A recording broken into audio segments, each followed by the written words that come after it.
Instantly બની જતી કાચી કેરી અને ડુંગળીની ચટણી બનાવવા માટે મેં અત્યારે જે કાચી કેરી તોતાપુરી કેરી આવે છે તે લીધી છે, જેને મેં આ રીતે નાના પીસ કરી લીધા છે.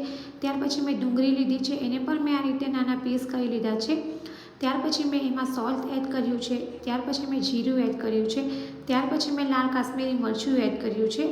ત્યાર પછી હવે આપણે તેમાં જેગરી પાવડર એડ કરીશું. જો તમારી પાસે જેગરી પાવડર ન હોય તો તમે ગોળને ઝીણો સમારીને પણ એડ કરી શકો છો, અથવા તો ખાંડ પણ એડ કરી શકો છો. ત્યાર પછી આપણે ચટણીનો સ્વાદ સરસ આવે તેના માટે લીલા કોથમીર એડ કરીશું અને હવે આપણે ઢાંકણ ઢાંકીને ચોપરમાં ચોપ કરી લઈશું.